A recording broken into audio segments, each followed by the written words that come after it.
Grouping of ledger అకౌంట్స్లో. తర్వాత ఏంటంటే ఎట్టి పరిస్థితుల్లో వెళ్ళిన తర్వాత ఏదో ఒక టైంలో before going to bed event దాన్ని చదవడానికి అలవాటు పడండి. అలవాటు పడితేనే మనం ఒక లెర్న్ సంథింగ్, అంతే తప్ప వదిలిపెట్టేసి మళ్ళీ క్లాస్ దాకా నోట్స్ వెళ్ళకపోతే మనకు చాలా ఇబ్బంది అవుతుంది, డెఫినెట్గా ఇబ్బంది అవుతుంది. ఓకే, తర్వాత అప్పుడు ఏమైందంటే మనం క్యాపిటల్లో ఉన్న గ్రూప్స్ గురించి నిన్న సబ్ గ్రూప్స్ గురించి మాట్లాడుకున్నాం. కమింగ్ టు ది పాయింట్, ఇవాళ దాని నెక్స్ట్ ఆర్డర్ ప్రయారిటీ ప్రకారం క్రానలాజికల్ ఆర్డర్లో తీసుకుంటే మనకి ఎప్పుడైతే క్యాపిటల్ ద్వారా తెచ్చిన డబ్బులు యొక్క లిమిటేషన్ తక్కువగా ఉందో, మన డబ్బులు సరిపోవు కానీ వస్తువు కొనాలి, దానికి డబ్బులు లేవు. డబ్బులు లేకపోని కారణాలు ఎలా వస్తాయి? మనం మన డబ్బులు డైవర్ట్ చేయడం వల్ల, అంటే సొంత అవసరాలకు డైవర్ట్ చేయడం కానీ, లేకపోతే ఏదన్నా మనం కొన్న వస్తువులు అమ్మకానికి గురి కాకపోతే డెడ్ స్టాక్ ఉంటుంది సార్. ఇప్పుడు మనకి ఏదో చౌకగా వస్తుందని కొనేస్తాం, ఆ స్టాక్ మార్కెట్లో అవుట్డేట్ అయిపోతుంది. లేకపోతే మనం కొన్న తర్వాత మార్కెట్లో విపరీతమైన సరుకు వచ్చేస్తుంది, అప్పుడు మన సరుకు అమ్మడం ఇప్పుడు మనం అమ్మడం కష్టమైపోతుంది. అటువంటిప్పుడు మనది అంతే కదా క్యాష్ వచ్చేది. అట్లనే ఇంకోటి ఏంటంటే, మనం ఎవరికైతే అరువు అమ్మేమో సరుకు, అరువు అమ్మినప్పుడు ఇన్ టైంలో డబ్బులు చెల్లించకపోతే ఏమవుతుంది? అక్కడ కూడా మనకి డెఫిసిట్ వస్తుంది. Because of these reasons you have to run for loans. అంటే మనం ఎప్పుడు కూడా మనం ఎలా నేర్చుకోవాలంటే 1, 2, 3, 4 అని నేర్చుకుంటాం, కానీ 1, 4, 3 అని నేర్చుకోం కదా. అందుకని క్రానలాజికల్ ఆర్డర్ దీనికి కూడా ఒక మీనింగ్ ఉంది. క్యాపిటల్ యొక్క లిమిటేషన్ ఎప్పుడైతే, ఫండ్ లిమిటేషన్ ఎప్పుడైతే తగ్గుద్దో you have to go for loans. అప్పటికే పోతాం. అది ఇప్పుడు నేను చెప్పేది కూడా అకౌంట్స్ కాదు, గుర్తుపెట్టుకోండి. సహజంగా జరిగేది అదే కదా, డబ్బులు లేకపోతే పక్క వాళ్ళు అడగాల్సిందే కదా. సో దీంట్లో కూడా ఈ లోన్స్ ఎప్పుడైతే, ఇప్పుడు మనం ఇక్కడ లయబిలిటీస్ గురించి మాట్లాడుకుంటాం. The loan which was taken by XYZ traders is to be repaid. ఇవాళ కాకపోయినా ఎల్లుండి అయినా మళ్ళీ తిరిగి ఇవ్వాల్సిందే కదా. దీంట్లో మనం అది మన డబ్బులు కాదు కదా అది. అయితే దీంట్లో లోన్స్లో కూడా there are 3 divisions. One is unsecured, secured and bank. ఈ 3 రకాల డివిజన్స్లో ఉన్నాయి. అన్సెక్యూర్డ్ అంటే ఇప్పుడు ఏదన్నా నీ దగ్గర నుంచి నేను ఒక లోన్ తీసుకోవాలంటే, సార్ మాస్టర్ ఎలా ఇస్తారు మాస్టర్ అని ఒక మాట అడగాలి. మన ఇద్దరికి పరిచయం ఉండి కూడా, నా మీద నమ్మకం ఉండి కూడా, డబ్బు కదా ఇది కాబట్టి ఏంటంటే మాస్టర్ ఎలా ఇస్తారు అంటే, పలానా రోజులు ఇస్తానమ్మా, లేకపోతే చెప్తాడు. ఆ టర్మ్స్ ప్రకారం ఓకే మాస్టర్ ఇస్తాడు. ఏంటంటే నా మీద ఉన్న నమ్మకం మీద కానీ, అభిమానం మీద కానీ, వీటి మీద ఏం చేస్తామంటే ఏ విధమైన సెక్యూరిటీ తీసుకోకుండా మనం లోన్ ఇస్తాం. 1 లక్ష ఇచ్చినా 2 లక్షలు ఇచ్చినా కూడా కనీసం ఒక ప్రామిసర్ నోట్ రాయకుండా తీసుకుంటాం. ప్రామిసర్ నోట్ వల్ల అది promissory note is not a secured document. ఎందుకంటే a promise, we're taking a promise from the other person for the repayment. అంటే ప్రామిస్ను చెల్లించాలని ఎక్కడుందమ్మా రూలు? రేపొద్దున అంటే ఈ రోజు మన ఇద్దరం బాగానే ఉన్నాం, రేపొద్దున నా స్థితి దిగజారిపోయినా, లేకపోతే నేను మొండివాడిని అయినా కూడా నేను ఏమన్నా నువ్వు ఏం చేస్తావు చేసుకో అనే వర్డ్ నా దగ్గర నుంచి వస్తుంది. అప్పుడు నీకు వేరే ఇది లేదు. ఎందుకంటే నా దగ్గర నుంచి ఏమన్నా తాకట్టుగా తీసుకున్నట్టయితే నా ఇష్టాలు ఏమి లేవు, నా వస్తువు నీ దగ్గర ఉంది కాబట్టి you can take it over. కానీ లేకపోతే ఏం చేయాలి? You to go to court of law to recover that. మరి కోర్ట్ ఆఫ్ లాకి వెళ్ళిన తర్వాత ఇవాళ కోర్టును అడిగితే ఎల్లుండి ఇస్తారు. సంవత్సరాల తరబడి మనకు తీసుకొచ్చేంత స్టేజ్ వరకు కోర్టులో నడవాల్సిన పరిస్థితి. ఒకసారి కోర్టులోకి ఎంటర్ అయిన తర్వాత మన డబ్బులు మనం రికవర్ చేసుకోవడానికి వకీలు పెట్టుకోవాలి, ఆయన డబ్బులు ఇవ్వాలి, మనం వాళ్ళ చుట్టూ మనం తిరగాల్సిన పరిస్థితి ఉన్నారా. ఇంత బాధలు అంటే అన్సెక్యూర్డ్ లోన్ అనేది which is not backed by any type of security. ఏ విధమైన హామీ అంటే ప్రామిసర్ నోటే హామీ, ఇంకా ఏమీ ఉండదు. సో దాన్ని ఎటువంటి ఎలా తీసుకుంటామంటే ఫస్ట్ ఆఫ్ ఆల్ మన ఫ్యామిలీ మెంబర్స్ దగ్గర. ఎందుకంటే ఇప్పుడు అమ్మ దగ్గర నాన్న దగ్గర బిజినెస్ పెట్టిన తర్వాత నాన్న కొంచెం కలెక్షన్ లేట్ అయ్యేటట్టుంది, 1 లక్ష ఉంటే చదవాలని అడుగుతాం. నాన్న ప్రామిసర్ నోట్ రాసేమని అడుగుతాడా? ఇప్పుడు ప్రామిసర్ నోట్ కూడా విలువేం లేదు, జస్ట్ ఈ ప్రామిస్ నోట్తో చెప్పేదానికంటే పేపర్ మీద సంతకం పెడతాం అంతే, దీనికి ఏం డిఫరెన్స్ లేదు. అయితే తీసుకుంటాం. లేకపోతే తర్వాత ఏం చేస్తాం? రిలేటివ్స్ దగ్గరికి వెళ్తాం, చుట్టాల దగ్గర, తర్వాత ఫ్రెండ్స్ దగ్గరికి వెళ్తాం, వీళ్ళందరి దగ్గర తీసుకుంటాం. ఈవెన్ బ్యాంక్స్ కూడా ఇప్పుడు ఒక 2 కోట్ల వరకు కూడా మీకు అన్సెక్యూర్డ్ లోన్స్ ఇస్తున్నాయి. Without taking any security the banks are granting loans up to 2 lakhs, 2 crores. ఏ విధమైన సెక్యూరిటీ మీరు ఇవ్వక్కర్లేదు. దేని మీద బేస్ ఇస్తారు మాస్టర్ అంటే మీకు ఫైనాన్షియల్స్, అంటే ఈ బ్యాలెన్స్ షీట్ ఉంది కదా, ఈ బ్యాలెన్స్ షీట్లో మీకు పూర్తిగా మీ పిక్చర్ దీంట్లో కనిపిస్తుంది. అసలు ఎంత పెట్టుబడి పెట్టారు ఉంది, లేకపోతే నీ యొక్క హెల్త్ ఇది చెప్పగలుగుతాం, డాక్టర్ గారు చెప్తారు కదా. అయితే అట్లనే మనం బ్యాలెన్స్ షీట్ చూస్తే అర్థమైపోతుంది. దాని ప్రకారమే మీకు తర్వాత ఏమో ప్రాఫిట్ అండ్ లాస్ అకౌంట్ కూడా ఇవ్వాలి. 3 years ఇస్తే అప్పుడు వాడు దాన్ని స్టడీ చేస్తాడు. అంటే ఇతను ప్రారంభించిన కాడి నుంచి లాభాలు ఏ స్టేజ్లో ఉన్నాయి, అంటే లాభాలు బాటలో నడుస్తుందా, స్టడీగా ఉందా, రోజు రోజుకి దిగజారిపోతుందా. దిగజారిపోతున్నప్పుడు మరి లోన్లు ఇస్తే లేకపోతే నువ్వు కూడా దిగజారుతావు కదా. అందుకని ఇవన్నీ ఆలోచిస్తారు. So the credit department of the financer or the banker will study the financial reports. అంటే ఇది తర్వాత income statement, profit and loss account study చేసిన తర్వాత అప్పుడు ఓకే మనం వాళ్ళకి గ్రాంట్ చేయొచ్చని లోన్ ఇస్తారు. విన్నారమ్మా? అయితే తెలియకపోతే అవసరం మిమ్మల్ని అంగీకరించరు. ఇప్పుడు కేవలం లెక్కలు రాస్తాను మాస్టర్ అంటే మిమ్మల్ని మీకు ఉద్యోగం ఇవ్వడానికి వెనక ఆడతాడు, ఏదైనా చేయడానికి వెనక ఆడతాడు. అంటే మీలో ఆ సమర్థత ఎలా వస్తుందంటే కేవలం 4 జర్నల్ ఎంట్రీస్ రాసినంత మాత్రం రాదు. మీరు దాన్ని you must be in a position to study the రిపోర్ట్ని స్టడీ చేయగలగాలి, రీడ్ చేయగలగాలి. రీడ్ చేసి ఎవరికైతే అవసరం ఉందో వాళ్ళకి ఎక్స్ప్లెయిన్ ఇంటర్ప్రిటేషన్ అంటారు, దాన్ని ఎక్స్ప్లెయిన్ చేయగలగాలి. So you must be in a position to read it and you must be in a position to explain it. అంటే ఇంటర్ప్రిటేషన్ చేయగలిగిన సమర్థత ఉంటే మీరు ఏ స్టేజ్ పైన వెళ్ళిపోగలుగుతారు. ఇప్పుడు చూడమ్మా, ఇప్పుడు నేను ఆఫ్టర్ ఆల్ ఒక డిగ్రీ, నేను చదివింది బీకామ్, కానీ నేను కంపెనీస్ కూడా నా లిస్టులో ఉన్నాయి. నేను కంపెనీస్ కూడా నేను ఆడిటర్గానే యాక్ట్ చేస్తున్నాను. కాబట్టి ఏంటంటే మా సమర్థతని అవతలోడు కౌంట్ చేసేది మాకున్న డిగ్రీని బట్టి కాదు. మాకు నేను బీకామ్ అని అందరికీ తెలుసు. నా దగ్గర ఇప్పుడు 930 బ్యాచ్లో CA క్యాండిడేట్స్ కూడా ఉన్నారు. మరి నేను బీకామ్ అని తెలిసి వాళ్ళు ఎందుకు జాయిన్ అవుతున్నట్టు అంటే సమర్థత అనేది ఎవరి సొంతం కాదమ్మా. నీ సొంతం నా సొంతం కూడా కాదు. అది మనం గెయిన్ చేసుకోగలగాలి. అంటే ఎదుటి వాడికి మనం మాట్లాడుతుంటే అబద్ధం మాట్లాడినా కూడా దీంట్లో నిజమే ఉందని అభిప్రాయాన్ని మనం కలగజేసినప్పుడు మనం సక్సెస్ అయిపోతాం. అంటే అబద్ధం దొరకద్దు. మనం ఆ స్టేజ్లో క్రియేట్ కావాలంటే ఇది ఏదో 10 సంవత్సరాలు చేసినంత మాత్రం కూడా రాదు. అంటే ప్రతి ఐటమ్ని నిశ్చితంగా పరిశీలించగలగాలి. అసలు క్యాపిటల్ అంటే ఏంటి, క్యాపిటల్లో ఉన్న అంతర్భాగాలు ఏంటి, అంతర్భాగాలు అంటే నేను రిజర్వ్స్ అండ్ సర్ప్లస్ అండ్ అంతర్భాగాలు ఏంటి, దాని తర్వాత లోన్స్ వచ్చినప్పుడు ఏ పొజిషన్లో లోన్స్ ఉంటాయి, ఇవన్నీ కనుక స్టడీ చేయగలిగితే it is very easy for everybody. అంతేగాని ఎవరి సొంతం కాదు. మన నాలెడ్జ్ అనేది ఎవరి సొంతం కాదు. మాస్టర్ వచ్చినట్టు లేదా నా పక్కడు ప్రకారం లెవెల్కి నేను వెళ్ళగలుగుతానంటే డెఫినెట్గా వెళ్ళగలుగుతానంటే ఇప్పుడు వెళ్ళదు, ఖచ్చితంగా వెళ్ళలేదు ఉన్నారా అది.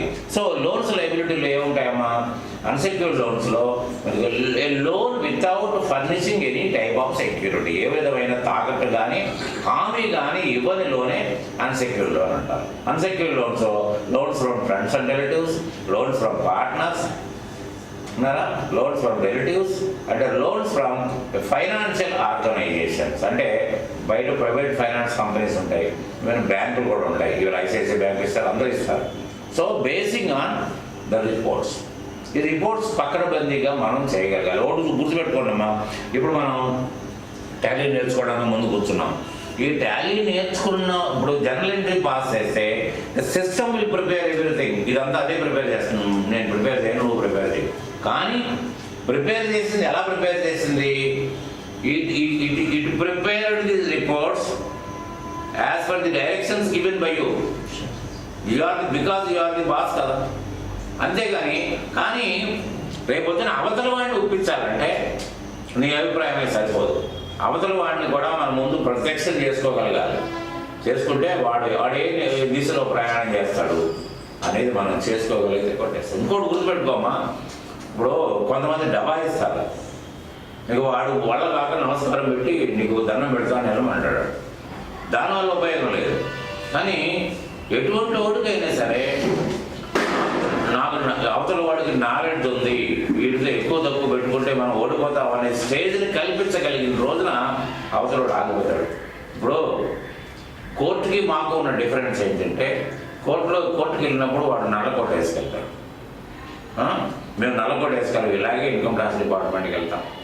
The income tax officer is more particular about the governments revenue. ఎక్కడ పోతుందా, ఎక్కడ ట్యాక్స్ ఎగవేతకి కార్యక్రమాలు అకౌంట్స్లో ఉన్నాయా అనేది చూస్తాడు. చూసి దాన్ని బయటకు లాగాలని చూస్తాడు, అంతే కదా. కానీ మేమేం చేస్తాం, వీఆర్ ఫ్రమ్ క్లయింట్స్. ఎందుకంటే నేను ఓడిపోతే నా క్లయింట్ నా దగ్గర నుంచి వెళ్ళిపోతారు కదా. కాబట్టి ఏంటంటే నేను నా క్లయింట్ని కాపాడే ప్రయత్నం చేస్తుంటాను. దీంట్లో అబద్ధమే ఉంటుంది నిజాలలో. ఈ సమర్థత అంతా కేవలం ఇంకోటి గుర్తుపెట్టుకోండమ్మా, అకౌంటెంట్ తల వంచుకొని అకౌంట్స్ రాసితో సరిపోతాం. You must be in a position to speak with others. మీలో ఉన్న భావాన్ని చెప్పుకోగలగాలి. ఇప్పుడు నేను వాగుతున్నాను చూడు, వితౌట్ ఫుల్ స్టాప్, ఆ పొజిషన్ మీకు రావాలి. మాట్లాడగలుగుతారా? మీ ఫ్రెండ్స్తో అయితే అక్కడక్కడ మాట్లాడతారు, ఇక్కడ వచ్చిన తర్వాత కామ్ అయిపోతారు. సో ఇంకైతే చాలా మంచి అమ్మాయి అని చెప్పేటట్టు ఉంటుంది, అంతేనా? నువ్వు మంచి అమ్మాయి కానీ బయట కూడా ఇలాగే ఉంటా, మరి అక్కడ మంచి అమ్మాయి కాదు లేదురా. ఎందుకంటే నేను ఇప్పుడు వాదమని నేను అంటలా, అవతల వాడికి మన మాటలే ఇంప్రెస్ కలగజేస్తాయి. మన మీద అభిమానం పుట్టినా, మన మీద ఇంకో రకమైన అభిప్రాయం పుట్టినా మన మాటలే తప్ప ఇంకేమో లేదు. నేను మాటలే అమ్ముకొని బతుకుతున్నాను, ఏమైనా అనుకోను, అంతేనా? అదేనా బతికేది? అదే. సో ఈ దీంట్లో వచ్చినప్పటికీ మీకు కంపెనీస్లో వచ్చేటప్పటికి డైరెక్టర్స్ ఉంటారు. డైరెక్టర్స్ కూడా లోన్లు తీసుకొస్తారు. తర్వాత ఏమో పార్ట్నర్స్ లోన్లు తీసుకొస్తారు. Partners, friends, relatives, everybody will take loans. And private financial organisations and the banks will also give loans to promote the business. Promotional loans అంటారు, బిజినెస్ ప్రమోషన్ లోన్స్ అంటారు.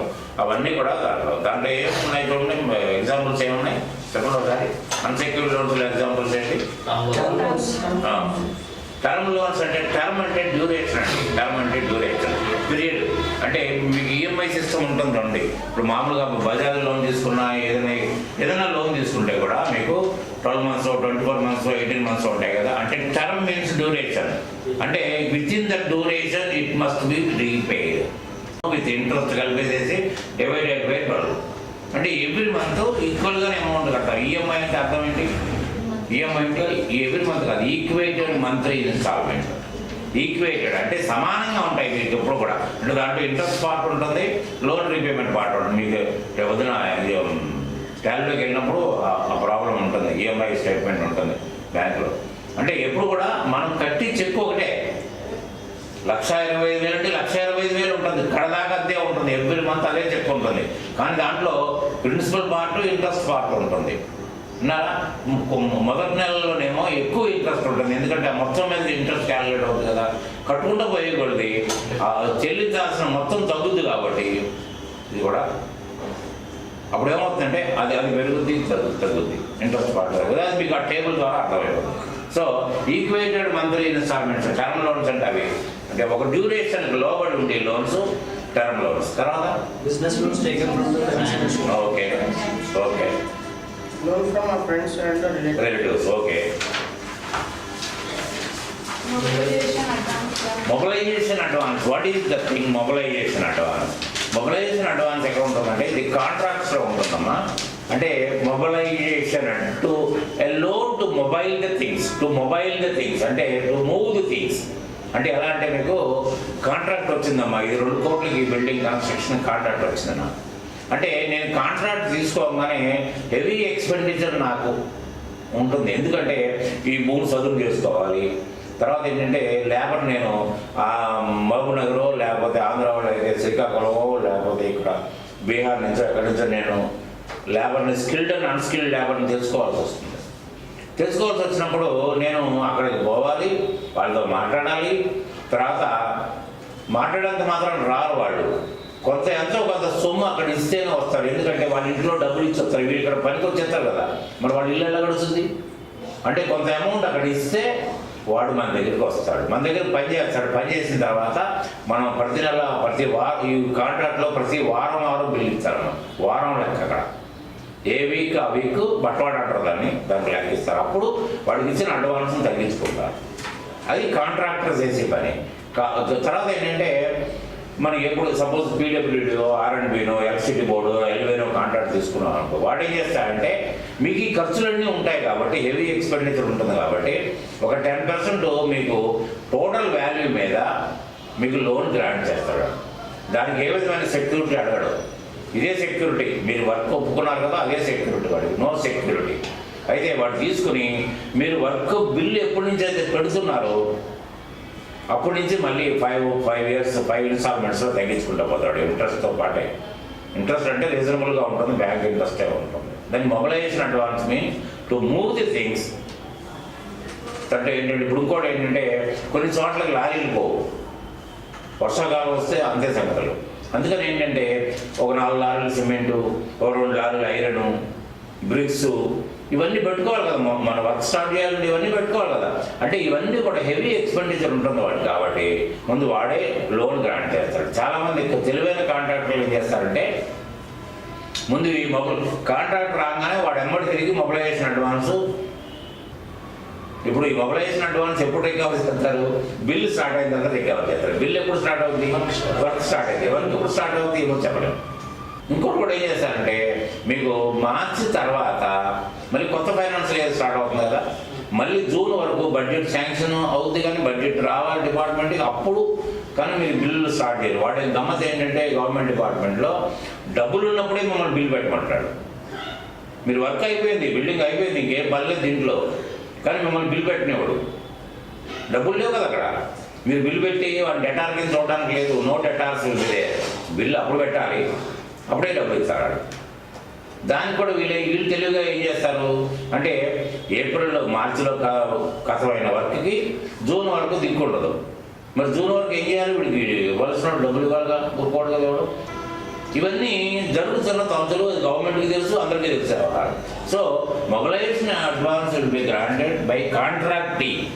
కాంట్రాక్టింగ్.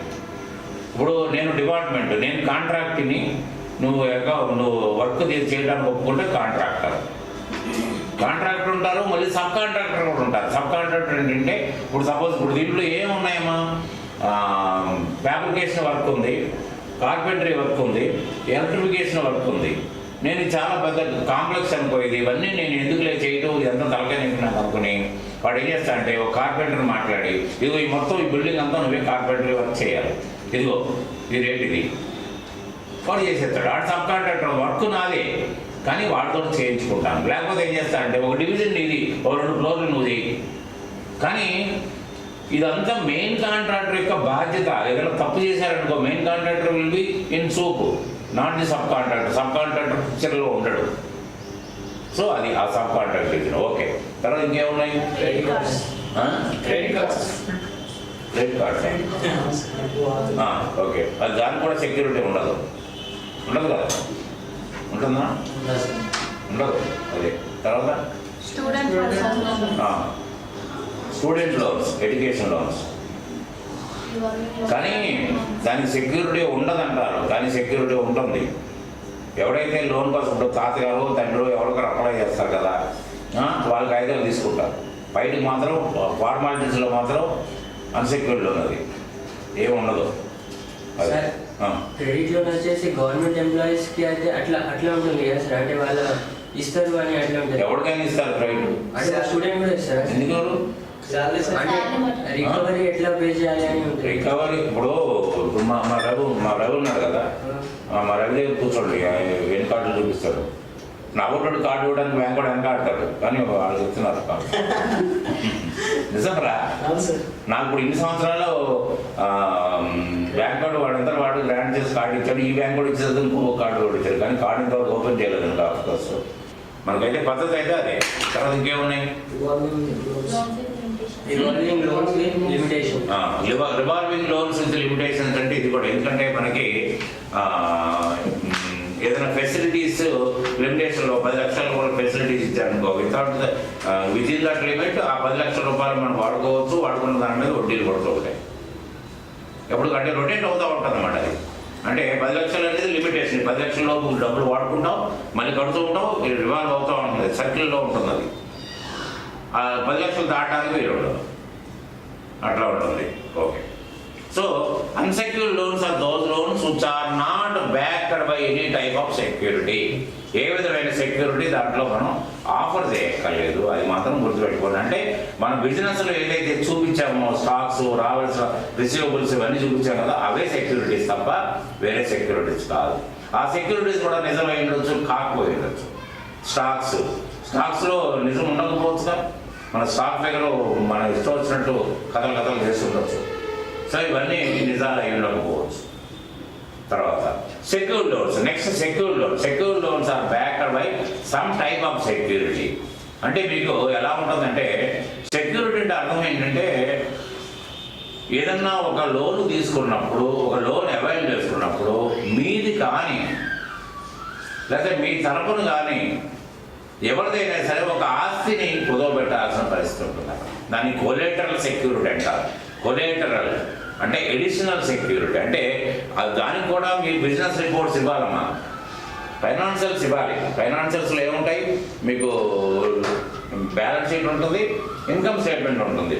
కానీ in addition to that you have to give some security. అంటే ఇప్పుడు మీరు loan తీసుకుంటా ఉంటే ఆయన documents మీద పెట్టాల్సి వస్తుంది, సంతకం ఆయనే పెట్టాలి. ఇఫ్ ఎనీథింగ్ గోస్ రాంగ్ మిమ్మల్ని ఏం అనడానికి ఉండదు, ఆయన మీదనే ప్రొసీడ్ అవుతారు, ఆయన ఆస్తిని సీజ్ చేస్తారు. సో ఇచ్చినోడికి అది కంప్లీట్లీ సెక్యూర్డ్. అర్థమైందా? సో ఇప్పుడు ఎలా ఉంటుందంటే, అది ఎవడ ప్రాపర్టీ అయినా పెడతారమ్మా. కాబట్టి ఏంటంటే security to support the loan, అంటే సెక్యూరిటీ ఫర్ ది లెండర్. ఎవరైతే లోన్ ఇచ్చారో వాళ్ళకి సెక్యూరిటీ. సో దీంట్లో ఏమున్నాయి, సెక్యూర్డ్ లోన్స్లో ఏమున్నాయి? అసెట్ బ్యాంకింగ్ అంటే ఏంటి? ఇప్పుడు మీకు మిషనరీ ఇస్తాడు, మిషనరీ మీద లోన్ ఇస్తాడు, అసెటే కదా అది. అసెట్ బ్యాంకింగ్ అంటే if anything goes wrong the asset will be seized and will be disposed. అట్లనే బిల్డింగ్ కుదవ పెడతాం. అసెట్ అంటే మీకు మిషనరీ ఉండొచ్చు, బిల్డింగ్ ఉండొచ్చు, ఏదైనా ఉండొచ్చు, భూములు ఉండొచ్చు, తాకట్టు పెట్టడం. సో ఏదన్నా కనుక పొరపాటు జరిగితే అవి సీజ్ చేస్తారు. అంటే ఫస్ట్ ప్రయారిటీ వాళ్ళకే ఉంటుంది. కాబట్టి ఏంటంటే దాన్ని తీసుకెళ్ళిపోతాం. సో ఇచ్చినోడికి ప్రాబ్లం ఉండేది అక్కడ. అంటే ఇప్పుడు బంగారం తాకట్టు పెట్టి లోన్ తీసుకున్నావు. బంగారం తాకట్టు పెట్టి లోన్ తీసుకున్నప్పుడు మీరు ఒకసారి నోటీస్ ఇస్తాడు, మీరు కట్టాలమ్మా, వడ్డీ ఎక్కువ. మీరు వడ్డీలు కట్టుకుంటే వడ్డీ ఎంతకాలమైనా ఆ లోన్ అలాగే ఉంటుంది. అసలు అప్పుడు కట్టి తీసేసుకోవచ్చు. అప్పుడు ఏం చేస్తాడు, మీకు నోటీస్ ఇస్తాడు, నోటీస్కి స్పందించకపోతే that will be sold out in the market చేసేసేసి, అప్పుడు కూడా ఇంకేదైనా డెఫిసిట్ ఉండి కూడా మళ్ళీ మీకు నోటీస్ ఇస్తాడు కట్టమని. నాకు లేకపోతే వాడు సర్దుబాటు చేసేసుకుంటాడు. ఇంకేదైనా మిగిలితే కూడా ఇవ్వాలి, న్యాయంగా ఇవ్వడు. అడిగి రావాల్సి వస్తే మాత్రం నోటీస్ ఇస్తాడు, మిగిలితే మాత్రం అడ్జస్ట్మెంట్ చేసేసుకుంటాడు ఏదో విధంగా. ఎవరు దాన్ని బట్టి అసలు మనం కట్టలేని స్టేజ్లో ఆ టెన్షన్ మనం భరించలేము. వదిలిపోయింది అనుకునే స్టేజ్లో ఉంటాం. అట్లనే మార్టిగేజ్, మన భూములు తాకట్టు, భూములు కానీ బిల్డింగ్లు కానీ మనం మార్టిగేజ్ చేస్తే that will be taken over by the lender. అది ఇంకా డిబెంచర్ బాండ్స్. డిబెంచర్ అంటే లోన్ బాండ్, దాంట్లో రాసిందా లోన్ బాండ్. అంటే కంపెనీస్ మాత్రమే ఇస్తాయి. ఏంటంటే షేర్ అంటే డిబెంచర్. షేర్ అంటేనేమో మనం షేర్ కొనుక్కుంటే మనకు డివిడెండ్స్ రూపంలో లాభాలు పంచి పెడతారు. డిబెంచర్ బాండ్స్ ఏంటంటే లోన్ బాండ్స్. అంటే మనం ఎఫ్డిఆర్ తీసుకున్నాను, ఫిక్స్డ్ డిపాజిట్ తీసుకుంటే దాని మీద 8% 7% దానికి వడ్డీ రాసుంటుంది. దాని డాక్యుమెంట్ పైన మనకి సంవత్సరానికి ఒక 7% వడ్డీ వస్తున్నట్టు లెక్క. దీని మీద ఇంకొక 1% దాదాపు ఎక్కువ ఉంటుంది. అంటే ఏ బాండ్ పెడితే ఆ బాండ్ కొనం. ఎల్జీ కానీ, రిలయన్స్ కానీ, ఇంకోటి కానీ మనం కొనుక్కుంటాం. అప్పుడు ఏంటంటే ఇది సెక్యూర్డ్ బాండ్. ఎట్లాంటి సెక్యూర్డ్ బాండ్ అంటే రేపు పొద్దున్న కంపెనీ దివాలా తీసింది అనుకోండి, ఫస్ట్ ఇవ్వాల్సింది షేర్ హోల్డర్స్ కాదు, వీళ్ళకి ఇవ్వాలి. Debenture holder will be paid in as first priority. So debenture bond is a secured bond. అంటే లోన్ పార్ట్ అన్నమాట. అంటే is more particular about the interest, not on the profits. అది తర్వాత pawn broker pawn brokers అంటే మనం ఈ మార్వాడి దుకాణాలు ఉంటాయి కదా, వాళ్ళు బంగారం తాకట్టు పెట్టుకుని ఇస్తారు కదా, అది. ఇంకా lower interest rate. Lower interest rate. ఎవరు lower interest rate. Loan important features. Features నాకు అర్థం కాదు. Lower interest rate. ఫీచర్స్ చెప్తాం సార్. ఇంపార్టెంట్ ఫీచర్స్ అంటే లో ఇంట్రెస్ట్ రేట్ ఉంటుందంటే దానికి ఏంటంటే ఆల్రెడీ అది సెక్యూర్డ్ వన్. కాబట్టి ఏంటంటే రేపు పొద్దున ఆడికి వాడు జుట్టుని తీసుకొచ్చి నీ చేతిలో పెడుతున్నాడు. కాబట్టి ఏంటంటే ఇంట్రెస్ట్ కూడా ఆఫర్ తక్కువ ఉంటుంది, మనం కట్టి వడ్డీ కూడా తక్కువ ఉంటుంది. ఇక తక్కువ ఇప్పుడు బాధల్లో ఉంటాం. లోన్ ఎప్పుడు వెళ్తాం మనం? బాధల్లో ఉండి వెళ్తాం లోన్కి. కాబట్టి వాడు ఇంట్రెస్ట్ రేట్ లోగా ఇస్తున్నాడా హైగా ఇస్తాడని ఒక్కసారి కేర్ చేయని పరిస్థితి ఉంటుంది మనకి. ఎందుకంటే ఆ లోన్ తీసుకుంటే ఇక్కడ అప్పు తీర్చొచ్చు అనే బాధలో ఉంటాడు. కాబట్టి the loan taker may not care about the interest rate or other things. ఇవన్నీ ఇంకోటి కూడా గుర్తుపెట్టుకోండి. ఎప్పుడైనా మీరు లోన్కి వెళ్తే ఒక 50 పేజీలు ఉంటాయి సంతకాలు పెట్టడం. ఎందుకంటే సంతకాలు పెట్టుకుంటూ పోతారు తప్ప పైన ఏం రాస్తుందో మీరు గమనించే పరిస్థితి లేదు. ఎందుకంటే ఎప్పుడైనా కూడా అగ్రిమెంట్ ఎవరైతే తీసుకుంటున్నారో వాడికి ఫరగానే పాయింట్స్ ఉంటాయి, మీకు ఫరగా ఎక్కడా ఉండదు. కానీ అది మనం గమనించే స్టేజ్లో ఉండం. ఎందుకంటే సంతకం పెడితే చెక్కిస్తాడు ఉన్నారా, అలా అలా ఉంటుంది తప్ప మనం ఇంకో కాన్సన్ట్రేషన్ ఉండదు. కాబట్టి ఆ విధంగా మనం సఫర్ అవుతాం. అది యూజ్ అమౌంట్ అంటే పెద్ద అమౌంట్స్ కావాలంటే మనం అలాగే పోతాం. యూజ్ అమౌంట్ అంటే పెద్ద లోన్. అది loan against the same thing the buyers and buying. అంటే loan against the same thing the buyers and buying. Buyers are buying. దీనికి ఏంటంటే మీరు ఇప్పుడు యాక్చువల్గా చెప్పాలంటే ఇది కూడా ఆల్మోస్ట్ ఒక ఈఎంఐ స్కీమ్ లాంటిది. అంటే హై పర్చేజ్ ఇన్స్టాల్మెంట్ సిస్టమ్ లాగా. ఎందుకంటే బయ్యరు ఎక్కువ క్వాంటమ్ ఆఫ్ బయ్యర్స్ మనకు రావాలి అంటే మనం ఈ విధంగా ఆఫర్ ఉందనుకోండి, దాన్ని ఇంట్రెస్ట్ ఛార్జ్ చేస్తాడు, మన దగ్గర ఇన్స్టాల్మెంట్ కట్టించుకున్న తర్వాత వాడు కట్టుకుంటూ పోతూ ఉంటాడు. At the end at the period agreed period the thing will be handed over to the. అంటే అప్పటిదాకా సెక్యూర్డ్లో ఉంటాడు వీడు. ఎందుకంటే if not paid, if in default the thing will be handed over. దీన్ని ఏమంటారంటే hire purchase and installment system అంటారు. Hire purchase installment system is there any difference between that and this? Hire purchase ఇన్స్టాల్మెంట్కి సిస్టమ్కి ఏదైనా difference ఉందా? Hire purchase last ఎప్పుడైనా ownership change first hire purchase instalment సిస్టంలో suppose ఒక 2 ఇన్స్టాల్మెంట్ కట్టలేదు అనుకోండి, with penalties may correct with remaining amount. అది వాడు హ్యాండ్ ఓవర్ చేసుకున్నప్పుడు ఇచ్చేస్తాడు. అదే హై పర్చేజ్ సిస్టంలో ఎలా ఉంటుందంటే అప్పటిదాకా కట్టిన డబ్బులు వాడు మీకు అద్దెకిచ్చిన అద్దె వస్తువులు కార్యక్రమం కింద పెట్టుకుంటాడు. అది డేంజరస్. ఇప్పుడు మీరు 20 ఇన్స్టాల్మెంట్స్ కట్టాలి, 18 ఇన్స్టాల్మెంట్స్ కట్టారు, ఇంకో 2 ఇన్స్టాల్మెంట్స్ డిఫాల్ట్ ఉన్నారు. అది ఇన్స్టాల్మెంట్ సిస్టంలో అయితే ఆ 2 ఇన్స్టాల్మెంట్స్ కడితే కాకపోతే వాడు ఏదైనా పెనాల్టీ వేస్తాడు లేటు కట్టుకున్నాం వల్ల. వాడు మీకు మీ వస్తువుని హ్యాండ్ ఓవర్ చేసుకున్నాడు కాబట్టి ఇచ్చేస్తాడు. హై పర్చేజ్ సిస్టంలో మీరు ఇప్పుడు దాకా కట్టింది అద్దె కింద జమ వేసుకున్నాను, ఇంకా మీకు ఆడ వస్తువు ఇవ్వడం ఇలా. అప్పుడు దాకా కట్టి కూడా మనం పుట్టి చేతులతో వెనక రావాల్సిన పరిస్థితి వస్తుంది. ఆ విధమైన అంటే అగ్రిమెంట్ ఎంటర్ అయ్యేటప్పుడే మనం ఇటువంటి జాగ్రత్తలన్నీ తీసుకోవాలి. హై పర్చేజ్ అగ్రిమెంటా ఇన్స్టాల్మెంట్ సిస్టమ్. ఇన్స్టాల్మెంట్ సిస్టంలో మనం సేఫ్లో ఉంటాం, హై పర్చేజ్ అగ్రిమెంట్లో సేఫ్లో ఉంటాం. అది అందుకని ఏంటంటే మనం సంతకాలు అడగడం పెట్టుకుంటూ పోవడం కాదు. మనకి ఏ అగ్రిమెంట్ అనేది మనం చూడగలగాలి, అప్పుడు మాత్రమే అది మనకు సాధ్యం అవుతుంది. కానీ ఇంకోటి కూడా ఏంటంటే ఆ సిస్టమ్ అట్లా ఉన్నా కూడా దాదాపు ఎవరు కూడా ఆ మొండితనం చేయరు. నీకు ఇచ్చేసి ప్రయత్నం చేస్తారు. అలా మొండితనం చేయాలంటే ఇక చాలా ఆస్తులు సీజ్ అయిపోతాయి. కష్టం. బ్యాంక్ ఓసీసీఆర్ ఓడి అకౌంట్. ఓసీసీ అంటే ఓపెన్ క్యాష్ క్రెడిట్, ఓడి అకౌంట్ అంటే ఓవర్ డ్రాఫ్ట్. అంటే the customer will be allowed withdraw money more than his deposit. అంటే అతను డిపాజిట్ జీరోలో ఉన్నా ఒక లిమిటేషన్ శాంక్షన్ చేస్తాడు, 10 లక్షల రూపాయల వరకు నీకు లోన్ ఇస్తున్నావు అంటే ఆ లిమిటేషన్ మీకు పైన లిమిటేషన్ అని రాస్తాడు 10 లక్షలు. ఈ 10 లక్షల లోపు వరకు మీరు ఎప్పుడైనా మీరు ఎవరికైనా చెక్కులు ఇవ్వచ్చు, మీ అంతా మీరు డబ్బులు డ్రా చేసుకోవచ్చు, ఇదంతా ఉంటుంది. అంటే మళ్ళీ మీరు దాన్నే మీరు కరెంట్ అకౌంట్ కింద వాడుకుంటారు, అదే ఓడి అకౌంట్ అదే, దాంట్లో మీరు డబ్బులు వేస్తూ ఉంటారు.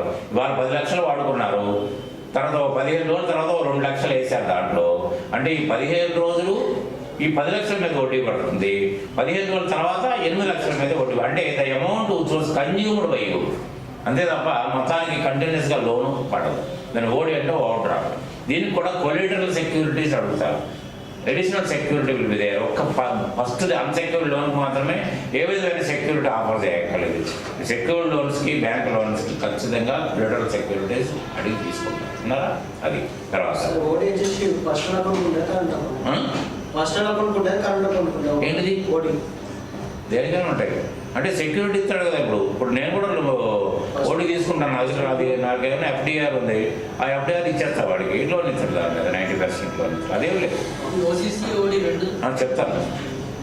అంటే ఓడి అంటే ఓవర్ డ్రాఫ్ట్, అంటే the business unit can withdraw money more than is deposit. Zero ఉన్నా కూడా with in that limitation you can avail it. OCC అంటే ఓపెన్ క్యాష్ క్రెడిట్. అంటే దాని అర్థం ఏంటంటే ఇది కూడా మీన్స్ ది సేమ్ రెండు. అంటే ఇది ఎలా ఉండేదంటే ఒకప్పుడు మా రోజుల్లో బ్యాంకులు తక్కువ, స్టేట్ బ్యాంకు, ఆంధ్ర బ్యాంకు, కొన్ని ఉండి బ్యాంకులు. ఇవాళ ప్రతి సందుకి 3-5 బ్యాంకులు ఉన్నాయి. National banks and international banks అదే ఉన్నారా. అయితే కాంపిటీషన్ పెరిగిపోయింది ఇప్పుడు. అప్పుడు ఏముండేదంటే మీకు ఏదైనా లోన్ కావాలనుకోండి, ఓసీసీ లోను ఎక్కడైతే స్టాక్స్ ఉంటాయో అక్కడే లోన్ ఇస్తారు. స్టాక్స్ ఎక్కడ ఉంటాయమ్మా, ఒక మ్యానుఫ్యాక్చరింగ్ యూనిట్లో స్టాక్స్ ఉంటాయి, ఒక కాంట్రాక్టర్ దగ్గర స్టాక్స్ మిగులుతాయి, తర్వాత ఒక ట్రేడర్ దగ్గర ఉంటాయి. వాడు ముగ్గురు దగ్గర స్టాక్స్ ఉండేది, మిగతా ఏ బిజినెస్లో స్టాక్స్ ఉండవు. కాబట్టి ఆ స్టాక్స్ మీదనే లోన్ ఇస్తారు.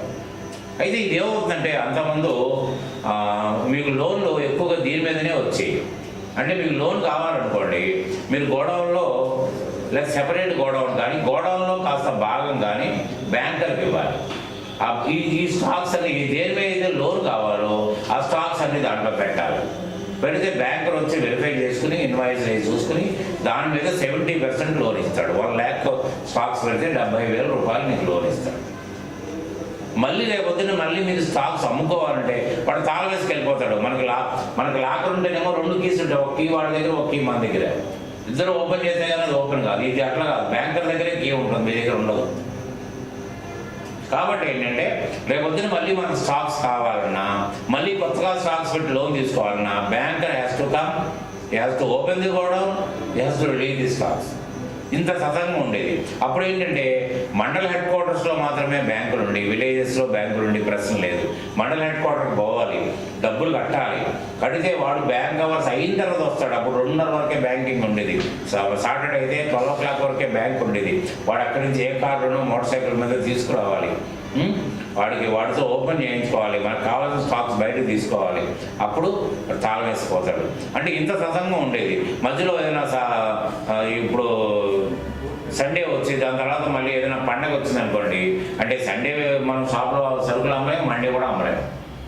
ఈ పరిస్థితి ఉండేది. అందుకని ఏంటంటే నెమ్మదిగా కాంపిటీషన్ ఎప్పుడైతే పెరిగిందో అది తీసేసారు, లిఫ్ట్ చేసి దాన్ని లాకర్కి లోన్ అనేవారు. ఇప్పుడు ఓపెన్ క్యాష్ క్రెడిట్ అంటే మీరు ఎక్కడైనా స్టాక్స్ పెట్టుకోండి, మీరు ఏదైనా చేసుకోండి, లోన్ ఇస్తున్నాం మేము.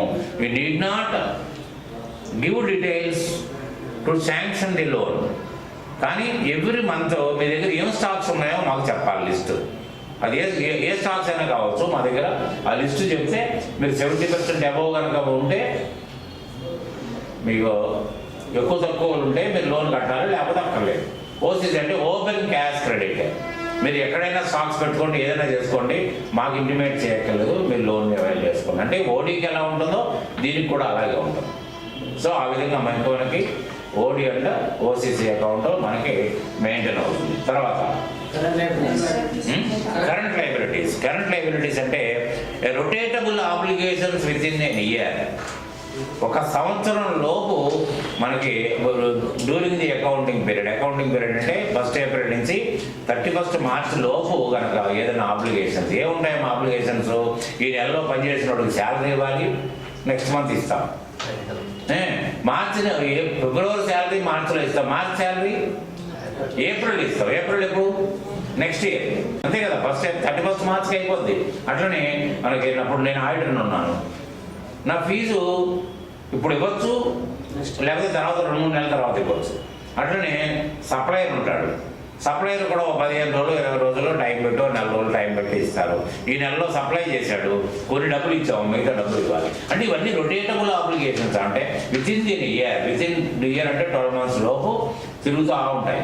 అంటే ఎప్పటికప్పుడు దాని వాల్యూ చేంజ్ చేసుకుంటూ వస్తూ ఉంటాయి. కానీ without current liabilities there is no business. ఎందుకంటే కేవలం డబ్బులు ఉన్నంత మాత్రాన మనం లెవెల్ దాటి వ్యాపారం చేయలేము. ఎందుకంటే మన దగ్గర ఇప్పుడు ఏం చేస్తాడు, ఏదన్నా సరుకులు అరుగు తెచ్చుకోవాలంటే బిగినింగ్లో మన దగ్గర కొత్త కాబట్టి మీరు డబ్బులు పట్టుకొచ్చే నా దగ్గర రావాలి, నేను మీకు సరుకులు ఇవ్వాలి. అక్కడి నుంచి నెమ్మదిగా ఏం చేస్తాడు, అన్న ఒక 25,000 తగ్గిందన్న, నేను 1 వారం రోజుల్లో పంపిస్తా, ఇదిగో ఈ 75,000 ఇస్తాను అంటే పర్వాలేదు, ఎందుకంటే ప్రాంప్ట్గా ఉన్నాడు కదా ఈయన అనుకుని ఇస్తాడు. అక్కడి నుంచి నెమ్మదిగా ఎలా అయిపోద్దంటే అక్కడికి ఫోన్ చేస్తే సరుకులు పంపిస్తాడు, డబ్బులు తర్వాతనే ఇస్తాడు. అంటే 0 డబ్బులతోటి మనం ఎన్ని కోట్ల వ్యాపారం అయినా చేయొచ్చు. It depends upon the credit worthiness of the dealer. అంటే మీకు వెనక మీ దగ్గర ఆ నమ్మకాన్ని మనం క్రియేట్ చేసుకోగలగాలి. సో ఆ విధంగా అంటే ఒక క్రెడిట్ వర్తీనెస్ను కనుక మనం నిరూపించుకోగలిగితే బజార్లో మీరు సింగిల్ రూపాయి మీ దగ్గర పెట్టుకోకుండా యూ కెన్ డూ బిజినెస్. అది పోగొట్టుకున్న రోజున ఏముండదు. అందుకని కొంతమంది ఏం చేస్తారంటే రావాల్సిన డబ్బులు రాకపోయినా ఇవ్వాల్సిన వాడికి మాత్రం ఖచ్చితంగా ఇస్తారు. అప్పు చేస్తారో ఏం చేస్తారో తెలియదు. కానీ నిజమైన వ్యాపారం ఏంటంటే ఇవ్వాల్సినవి ఖచ్చితంగా మనం గుర్తుపెట్టుకుని వాడికి డబ్బులు ఇప్పుడు మన టైం ప్రకారం ఇస్తేనే రేపొద్దున సప్లైస్ ఇస్తాడని మనం ఎంతైతే టెన్షన్ తోటి ఉంటామో అట్లనే వస్తువులు కూడా చేయగలిగిన వాడే వ్యాపారస్తులు అవుతారు, లేకపోతే వ్యాపారస్తులు కాడు. ఎందుకంటే ఎక్కడ మొహమాటం పడకూడదు. ఇక్కడ నా చుట్టం, ఇది నా తమ్ముడు అన్నయ్య అని పెట్టుకుంటే వ్యాపారం కాదు. మొహమాటం అంటే ఒక రకమైన వీడు అసలు డబ్బులు కాడ అసలు వదిలిపెట్టి రకమని బ్లేమ్ అయినా పర్వాలేదు, కానీ వీడు సేఫ్గా ఉండాలంటే మాత్రం ఆ పని చేయాలి. కాబట్టి ఏంటంటే మనం రేపు వద్దున ఒక క్లయింట్ మన దగ్గరికి వచ్చినప్పుడు క్రెడిటార్స్ని మనం నిశ్చితంగా పరిశీలించగలగాలి. దీన్ని బ్యాంక్ కూడా ఏజింగ్ రిపోర్ట్స్ అడుగుతాడు. ఎలా అంటే 15 రోజులు లోపించిన బాకీలన్నీ, 30 రోజులు లోపించిన బాకీలన్నీ, 60 రోజులు లోపించిన బాకీలన్నీ, లాంగ్ స్టాండింగ్ ఎన్ని ఉన్నాయి, లాంగ్ స్టాండింగ్ ఉండడానికి కారణం ఏంటి? ఇప్పుడు ఈ దగ్గర నుంచి డబ్బులు రావట్లా, మరి ఈ దగ్గర నుంచి డబ్బులు రాకపోతే వదిలేసామా, మరి ఏమైనా ప్రయత్నం చేసామా? అందుకని ఏంటంటే టెలిఫోన్ వచ్చిందని టెలిఫోన్ చేయడం కాదు, ఒక పేపర్ మీద పెట్టగలగాలి. మీరు టెలిఫోన్ మాట్లాడండి, ఒక మెసేజ్ కూడా పెట్టండి, పెట్టిపోతే మెసేజ్ ఎత్తిపోదు కదా, వాడు డిలీట్ చేయొచ్చు, మన దగ్గర ఉంటుంది కదా. రేపు పొద్దున కోర్టులో కూడా ఇది ఆధారం, నేను నా ప్రయత్నాలు నేను చేశాను, డబ్బులు రాలేదు, అంతే తప్ప మీకు ఇదేం కాదు. So the correspondence very very important for the candidate. Okay, తర్వాత ఇంకా ఏమంటారు? అయితే there are 4 subdivisions in this: duties and taxes, provisions, sundry creditors, and again current liabilities. అంటే కరెంట్ లయబిలిటీస్ ప్రైమరీ హెడ్లో ఇంకో కరెంట్ లయబిలిటీస్ సబ్ హెడ్ ఉంటుంది. దాన్ని మీరు కావాలంటే కూడా you can rename it as as you can create another group that is charges payable or outstanding payments అని కూడా మీరు పెట్టుకోవచ్చు, అవసరం అనుకుంటేనే, లేకపోతే దాని జోలికి వెళ్ళదు మీరు.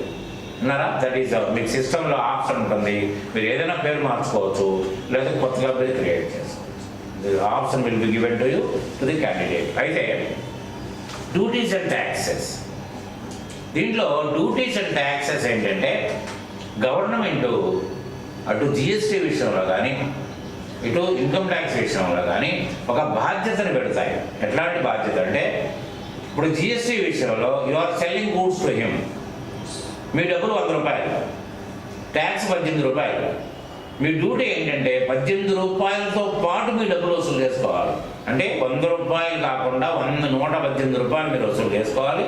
వసూలు చేసి నెక్స్ట్ మంత్లో ఈ 18 రూపాయలు గవర్నమెంట్కి చెల్లించాలి. If not collected and paid you will be penalised. మీకు పెనాల్టీ చేస్తారు. పోనీ ఈ బాధ్యత నెరవేరుస్తున్నందుకు మీకు ఏమన్నా ఎక్స్ట్రా బెనిఫిట్స్ ఇస్తారంటే ఎవరు? మీరు కనుక తప్పు చేస్తే పెనాల్టీస్ విల్ బి లెవీడ్ అని. అట్లనే మీకు ఇన్కమ్ ట్యాక్స్లో టీడీఎస్ అండ్ టీసీఎస్ ఆప్షన్స్ అదే. టీడీఎస్ అనే పదం మీరు వినుంటారు కదా. టీడీఎస్ అంటే ట్యాక్స్ రిడక్షన్ అట్ సోర్స్. అంటే what is the source for TDS? Tax deducted source అని చెప్పేసారు abbreviation. What is the source for TDS? TDS చేయడానికి సోర్స్ ఏంటి? ఆధారం ఏంటి చెప్పండి. చెప్పండి, పర్వాలేదు. ఇన్కమ్ అంటే ఎట్లా? ఎవరికి ఇన్కమ్? ఎవరికి ఇన్కమ్? ఇప్పుడు నేను నీ దగ్గర పని చేశానమ్మా. As a consultant I work with you. అంటే నువ్వు నాకు డబ్బులు ఇవ్వాలి, అంతే కదా. మరి డబ్బులు ఇస్తే నాకు అది ఇన్కమ్, మీకు ఎక్స్పెండిచర్, అంతే కదా. ఇప్పుడు నా దగ్గర నుంచి డబ్బులు వసూలు చేస్తారా మీరు? ఎవరికి ఇన్కమ్? నా ఇన్కంలోంచి తగ్గిస్తారా మీరు, లేకపోతే మీ ఇన్కంలోంచి తగ్గించుకుంటారా? నా ఇన్కంలోంచి మీరు తగ్గిస్తారు. ఏంటంటే నన్ను అనుమానించా. ఇప్పుడు నేనే కదా ట్యాక్స్ కట్టాల్సింది. I am at liability to pay tax to the government on my income, అంతే కదా. ఇన్కమ్ ట్యాక్స్ అంటే ట్యాక్స్ ఆన్ ఇన్కమ్, మీ ఆదాయం మీద డబ్బులు కట్టాలని అర్థం. అంటే నేను కట్టాల్సిన ట్యాక్స్ మీరు వసూలు చేస్తారా? అంతే కదా నా అర్థం. అంటే నన్ను అనుమానించినట్ట. అంటే మోడీ గారికి నేనంటే ఇష్టం లేదా? మీ మీద ఉన్నంత నమ్మకం ఏంటి? నా మీద ఉన్నంత డౌట్ ఏంటి మీకు? ఇదే క్వశ్చన్ ఇంటర్వ్యూర్ అడుగుతారు. What is the need to for TDS అని అడుగుతాడు. ఏం సమాధానం చెప్తారు? రియల్ నేను జోక్ కాదు ఇది. What is the need to for TDS అంటాడు. ఎందుకు టీడీఎస్ కట్ చేయాలంటాడు. పరిస్థితి ఏంటి? ఇప్పుడు what is the source for TDS అని కూడా అడిగారు ఇంతకుముందు. మీరు సమాధానం చెప్పలేదు. టీడీఎస్కి సోర్స్ ఏంటంటే, టీడీఎస్ అనేది మనకి ఎప్పుడు వస్తుందంటే TDS at the time of payment. నాకు మీరు ఎప్పుడైతే డబ్బులు చెల్లిస్తున్నారో, సపోజ్ నాకు యు ఆర్ పేయింగ్ 10,000 రూపీస్, దాంట్లో 1,000 రూపీస్ మీరు కట్ చేసుకోవడానికి మీకు అవకాశం ఎప్పుడు దొరుకుతుంది? While paying amount. అంటే నాకు డబ్బులు ఇచ్చినప్పుడు మాత్రమే మీరు తగ్గించి ఇస్తారు, అంతేగాని ముందు మీరు డబ్బులు కట్టేయరు. ముందు నాకు డబ్బులు ఇచ్చినప్పుడే తగ్గిస్తారు. అంటే ఇక్కడ మనం బ్లైండ్గా ఏం రాయొచ్చు? Payment is the source for TDS అంటే కరెక్టేనా? అంటే పేమెంట్ చేసినప్పుడు మాత్రమే టీడీఎస్ వస్తుందంటే రైటేనా? కరెక్టే కదా. అంటే payment is the source for TDS. ఇప్పుడు అంటే ఏ పేమెంట్ ఇది? మనం గూడ్స్ కొంటే పేమెంటా, లేదా సర్వీస్కి పేమెంటా? సర్వీస్కి మాత్రమే TDS. Income tax TDS only for services, not for the purchases. ఉన్నారా? సో సర్వీస్ చేసినప్పుడు అంటే ఒక కాంట్రాక్టర్ కానీ, లేదా నాబోటి కన్సల్టెంట్కి కానీ, లేకపోతే ఒక శాలరీడ్ ఎంప్లాయీకి కానీ, ఒక బ్రోకర్ కానీ, ఇవన్నిటికి కమిషన్ కానీ, ఇవన్నీ కూడా పేమెంట్ చేసినప్పుడు కట్ చేసుకుని ఇవ్వాలి. అది టీడీఎస్ అంటే. TDS tax deducted at source. అయితే దీంట్లో మీకు ఏమున్నాయి? దాంట్లో ఐటమ్స్ ఉన్నాయా? అంటే కాంట్రాక్ట్ బిల్ పే చేసేటప్పుడు కట్ చేసుకుంటారు, సర్వీస్ ఛార్జెస్ తీసుకుంటారు, టెక్నికల్ సర్వీస్ కానివ్వండి, నా ప్రొఫెషనల్ సర్వీసెస్ కానీ తీసుకున్నప్పుడు డబ్బులు కట్ చేసుకుంటారు. అయితే మరి ఇది ట్యాక్స్ అంటారా కాదంటారా చెప్పండి? ఈజ్ ఇట్ ఏ ట్యాక్సా? టీడీఎస్ అనేది ట్యాక్సా? మరి ఏంటి ట్యాక్స్ కాబట్టి? ఇప్పుడు మీరు నాకు 10,000 ఇవ్వాలమ్మా. While paying 10,000 rupees to me, అంటే దానికి ఒక టేబుల్ ఉంటుంది. 1%, 2%, 10% అకార్డింగ్ టు టేబుల్ కట్. అందరికీ ఒకటి యూనిఫామ్ ఉండదు రేటు. ఇప్పుడు మనకి కౌన్ బనేగా కరోడ్పతి, లేకపోతే ఫోన్ కొట్టు, చీరపట్టు, ఇవన్నీ ఉన్నాయి కదా. వాళ్ళు మనకు డబ్బులు ఇచ్చినప్పుడు కానీ, లేదా వస్తువు ఇచ్చినప్పుడు కానీ మన దగ్గర 30% కట్ చేసుకుంటాం. 30%. మీరు లాటరీ ఏజెంట్ ఇవన్నీ కూడా అంతే. లాటరీ డబ్బులు ఇచ్చినప్పుడు కట్టుకుంటారు. అయితే మీకు ఆ డబ్బులు ఎక్కడ అడ్జస్ట్మెంట్ రావాలి? ట్యాక్స్. అది horse races, card games, TV games ఇవన్నీ కూడా ట్యాక్స్ కింద లెక్క. గుర్ర పందాల మీద కూడా మీకు డబ్బులు. కోడి పందాల మీద కాదు. కోడి పందాలు ఇల్లీగల్. గుర్ర పందాలు లీగల్ ఉన్నారా. సో అవి కట్ చేసుకుంటారు. కానీ మిగతా అన్నింటికి కూడా ఇది ట్యాక్స్ కింద పరిగణించబడదు. మీరు గవర్నమెంట్ తరఫున తగ్గించుకుని గవర్నమెంట్కి కట్టాలి. ఎవరు తరఫున కట్టాలి? మీరు నా తరఫునే కట్టాలి. నా డబ్బులు కదా. మీరు నాకు paying 10,000 rupees, you paid only 9,000 rupees and 1,000 will be paid to the government. అంటే ఆన్ బిహాఫ్ ఆఫ్ మీ, నా ప్రాంతం కట్టాలి కదా. అందుకని మీ పాన్ అకౌంట్లో కడతారు. మీ పాన్ నెంబర్ ఉంటుంది, ఆ పాన్ అకౌంట్లో కడతారు. So that is not a tax. ఈ ఏదైతే డబ్బులు కట్టారో ఈ డబ్బులన్నీ కూడా నేను నా ఇన్కమ్ ట్యాక్స్ ఫైల్ చేసుకునేటప్పుడు ఇవన్నీ నేను చూపించుకోవచ్చు. ఇవి అక్కడ 10,000 కట్ అయింది, ఇక్కడ 20,000 కట్ అయింది, ఇక్కడ 2,000 కట్ అయింది, మొత్తం నేను కట్టాల్సిన ట్యాక్స్ ఇంత, నా పేరున వసూలు చేసిన డబ్బులు ఇంత, ఎక్కువ అయితేనేమో నాకు రిఫండ్ ఇమ్మని అడుగుతాను, తక్కువ అయితేనేమో నేను అది పోతే మిగతా డబ్బులు కట్టాలి. So TDS is not a tax. ఒక్క అక్కడ తప్ప ఏది horse races, card games, TV games వీటికి తప్ప మిగతా ఏది కూడా ట్యాక్స్ కింద పరిగణించబడదు. అది గుర్తుపెట్టుకున్నారా. TDS is not a tax. అటువంటిప్పుడు మరి టీడీఎస్ ఎందుకు గవర్నమెంట్ దీన్ని ఇంప్లిమెంట్ చేసినట్టు, నా దగ్గర నుంచి ఎందుకు బలవంతంగా వసూలు చేసినట్టు? ఇప్పుడు నాకు రిఫండ్ ఇవ్వడానికి గవర్నమెంట్ సిద్ధంగా ఉన్నారా. ఇప్పుడు చూడండి, ఒక చిన్న ఎగ్జాంపుల్ ఏంటంటే 40 లక్షల రూపాయల టర్న్ ఓవర్ చేశాను నేను. దాని మీద 8% లాభం అన్నాను నేను. అంటే 40 లక్షల మీద 8% ఎంత అవుతుందో 4,32 అంటే 3,20,000 రూపాయల ఆదాయం వస్తున్నాను. 3,20,000 ఆదాయం అయినప్పుడు మీకు ఎంత ట్యాక్స్ పడుతుందంటే 2,50,000 వరకు ట్యాక్స్ లేదు. 2,50,000 దాటి మీకు 5 లక్షల రూపాయల వరకు 5% ట్యాక్స్ పడుతుంది. అంటే ఇక్కడ ఎంత అదనంగా మీకు ఇన్కమ్ ఉంది? 70,000 ఇన్కమ్ ఉంది.